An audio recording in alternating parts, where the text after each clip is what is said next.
ఎందుకు అంతకంటే ముందు అదానితోటి ఒప్పందాలు కానీ అదానికి సంబంధించినటువంటి విధానం పైన చాలా రోజులుగా రాహుల్ గాంధీ పోరాటం చేస్తూ ఉన్నాడు. అప్పుడు తెలియదా ఒప్పందాలు చాలా క్లియర్ చెప్తున్నాం మేము. అంతకుముందు మా ముఖ్యమంత్రి అశోక్ గెహ్లోట్ గారు కానీ, ఛత్తీస్గఢ్లో ముఖ్యమంత్రిగా ఉన్న మాకు సంబంధించిన భూపేన్ కానీ, అట్లాగే తమిళనాడుకు సంబంధించిన ముఖ్యమంత్రులు కానీ, ప్రతిపక్ష ముఖ్యమంత్రులు కానీ దేశానికి రాష్ట్రానికి సంబంధించిన కొన్ని ప్రయోజనాలు ఆ క్రమంలో పెట్టుబడిదారులందరినీ మేము పిలిచినప్పుడు వాళ్లకు సంబంధించిన పరిధిలో వాళ్ళు వచ్చారు.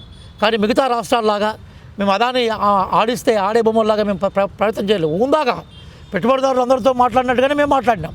రాష్ట్రానికి ఏ ఆర్థిక ప్రయోజనాలు అవసరమో వాళ్ళతో మాట్లాడి వాళ్ళు ముందు మాట్లాడినారు.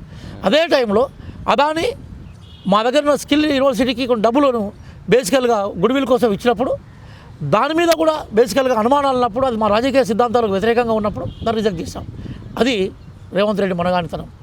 మీలాగా అదాని ఫ్లైట్లలో రేవంత్ రెడ్డి గారు తిరగలేదు, అట్లాగే అదాని వేసే సూట్లు వేసుకొని మేము తిరగలేదు, వంగి పొర్లి పెట్టి పంగనామాలు చెప్పే ప్రయత్నం చేయలేదు. మేము ఏది చేసినా మేము ఓపెన్గా చెప్పాం, ఏది చేసినా ఓపెన్గా చేస్తున్నాం. కాబట్టి ఓపెన్నెస్సే కాంగ్రెస్ పార్టీ గొప్పదనం. ఇప్పటికీ చెప్తున్నాను, ఈరోజు రాజ్యాంగ ఆమోదించబడే తేదీ, రాజ్యాంగ లక్ష్యాలైన సామాజిక న్యాయం, ఆర్థిక న్యాయం, రాజకీయ న్యాయం సాధించే వరకు మేము పోరాటం చేస్తుంటాం. అట్లాగే రాహుల్ గాంధీ గారి విజనే మా విజన్, కాంగ్రెస్ పార్టీ సిద్ధాంతమే ముఖ్యమంత్రి గారి సిద్ధాంతం. ఈరోజు ముఖ్యమంత్రి గారిని కాంగ్రెస్ పార్టీ నుంచో రాహుల్ గాంధీ గారి ఐడియాల నుంచో పక్కన పెట్టి ఏదో టార్గెట్ చేయాలని ప్రయత్నం చేస్తున్నాం. నీలాగా కాదు, నీ ఇంట్లో 5 రాజకీయాలు ఉండేది. నీ రాజకీయం ఒకటి, కవితమ్మ రాజకీయం ఒకటి, హరీష్ రావు గారి రాజకీయం ఒకటి, ఇంకో ఆయన ఉండేది మీ సడ్డకుని కొడుకు ఎవరైనా సంతోష్ కుమార్, కేటీఆర్ గారు సదకుడు కొడుకు, కేసీఆర్ గారు సదకుడు కొడుకు సంతోష్ కుమార్ గారి రాజకీయం ఒకటి. మీలాగా 5 రాజకీయాలు ఉండేవి మా దగ్గర, సైద్ధాంతికపరమైన రాజకీయాలు ఉంటాయి. కాబట్టి మొత్తం మంత్రిమండలి కానీ మేమందరం కలిసి ఒక యూనిట్గా ఉన్నాం. ఆ యూనిట్ రక్షించుకునే ప్రయత్నం చేశాం. అరే డెవలప్మెంట్ మీద చర్చకు రా, 10 నెలల కాలంలో మీరే 10 నెలల కాలంలో నువ్వు మంత్రివర్గాన్ని ఏర్పాటు చేయకపోతే కదా. రెండో దఫా ఏర్పాటు ఉన్నప్పుడు ఎంతకాలం తర్వాత మంత్రివర్గం ఏర్పడ్డది? మొదటి మంత్రివర్గంలో ఒక ఉమెన్ ఉందా? ఒక ట్రైబల్కి సంబంధించిన వ్యక్తులు ఎవరు ఉన్నారా?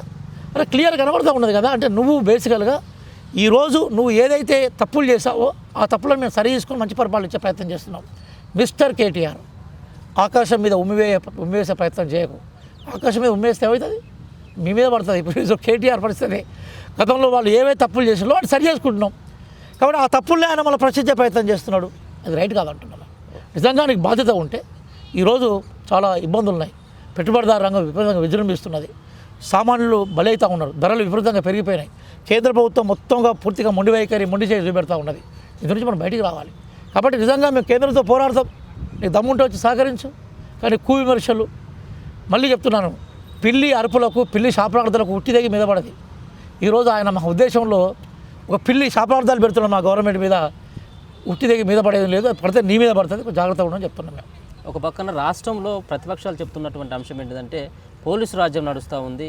ఒక పక్కన ఈరోజు జరిగినటువంటి ఒక సంఘటన కావచ్చు, శైలజ ఒక విద్యార్థిని మృతి చెందినటువంటి సంఘటన, అంటే విషాహారం కావచ్చు, కల్తీ ఆహారం తిని ఆమె చనిపోయింది అన్నటువంటి వార్తలు వస్తూ ఉన్నాయి. అంతేకాకుండా కొడంగల్కు సంబంధించిన విషయంలో ఒక రైతు, ఒక ఉప సర్పంచ్ చనిపోవడం, అక్కడికి కనీసం మీడియాను కూడా అక్కడ పంపించకపోవడం, ఈ ఆంక్షలన్నీ కనుక చూసినట్టయితే ఉంటే ఒక నియంత్రణ సర్కార్ నడుస్తుందన్నటువంటి భావన కూడా జనాలు వ్యక్తపరుస్తూ ఉన్నారు. బహిరంగంగా మనం చూస్తూ ఉన్నాం. ఎందుకు అటువంటి సిచ్యువేషన్ వస్తూ ఉంది? మొన్నటి వరకు సెక్రటేరియట్ దగ్గర కూడా పోయినటువంటి పరిస్థితుల నేపథ్యంలో పోలీసు ఆంక్షలు కూడా అక్కడ వరకు 144 సెక్షన్ పెట్టి హైదరాబాద్లో దాదాపుగా నెల రోజుల పాటు ఈ ఆంక్షలు ఉంటాయని చెప్పడం, దీన్ని జనాలకి వేరే సంబంధించినటువంటి సంకేతాలు వెళ్ళేటువంటి అవకాశం. అనిల్ గారు, మీరు ఒక సీరియస్ జర్నలిస్టు, గ్రౌండ్లో భూమి మీద నిలబడి మాట్లాడే వ్యక్తి. మీ పట్ల వ్యక్తిగత గౌరవం ఉంటుంది.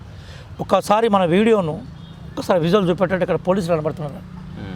జస్ట్ డిసెంబర్కు ముందు, 2024 డిసెంబర్కు ముందు, 23 డిసెంబర్కు ముందు విజువల్ ఒకసారి తెప్పియండి.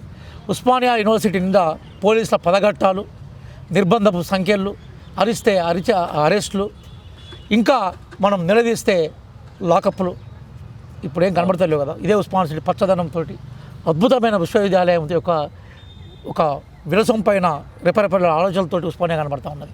స్వేచ్ఛగా మేము ఇక్కడ కూర్చున్నాం. నేను క్యాంపస్ మనం కూర్చున్న సందర్భం చెప్తున్నాను. నేను ఎక్కడికైనా పోదాం, పోలీసు పదగట్టాలు ఎక్కడ ఉన్నాయో. మీకు విషయం చెప్తాను. సెక్రటేరియట్లో కేసీఆర్ గారు లోపలికి వస్తున్నప్పుడు, ముఖ్యమంత్రిగా ఉన్నప్పుడు స్కావెంజర్స్ కానీ లేదా ఊడ్చే వాళ్ళు కానీ పోయి లోపల వాష్రూమ్లలో తలుపులు పెట్టుకొని లోపల ఉండేది. కేసీఆర్ గారు వస్తున్నప్పుడు ఎవ్వరు బయట కనపడద్దు అన్నట్టు. మనం వెళ్ళి ఇంటర్వ్యూ చేద్దాం వాళ్ళను. ఈరోజు స్వేచ్ఛాపడతాం సీతాక గారి చాంబర్ పోదాం జాతర నడుస్తూ ఉంటుంది. శ్రీధర్ బాబు గారి చాంబర్ పోదాం వేల మంది ఎదురు చూస్తూ ఉంటారు. పొన్నం ప్రభాకర్ గారి చాంబర్ పోదాం భుజాల మీద చేసి మాట్లాడుతూ ఉంటాడు. గౌరవ సలహాదారులు వేమనానందర్ గారికి పోదాం ప్రేమగా వచ్చి మాట్లాడుతుంటాడు. ఆయన స్వయంగా వచ్చి మాట్లాడుతూ ఉంటాడు. ఒక democracy is a form of government where everybody has a share అనే సీలీ అంటాడు. ఆ డెమోక్రసీ ప్రతిరూపం మా దగ్గర కనబడతా ఉంది. గాంధీయన్ థాట్స్, నెహ్రూయిన్ ఆలోచనలు, అంబేద్కర్కు వారికి సంబంధించిన సామాజిక న్యాయం, ఆర్థిక న్యాయం ఈరోజు ప్రజలకు ఇచ్చే ప్రయత్నంలోనే రేవంత్ రెడ్డి గారి గవర్నమెంట్ పోతుంది. ఎంత స్వేచ్ఛ, అలాగే ఎంత సౌభ్రాతృత్వం, ఎంత ప్రేమ, ప్రజల పట్ల ఎంత కమిట్మెంట్ ఈరోజు మాకు కనబడతా ఉన్నది. ఇదే డిసెంబర్ ఇప్పుడు 1 year అవుతుంది కదా, డిసెంబర్లో ఎంటర్ అవుతుంది కదా, 1 year ముందు విజువల్స్ తెప్పించి చూడండి. ఇప్పుడు రాష్ట్ర వ్యాప్తంగా విజువల్ తెప్పించి చూడండి.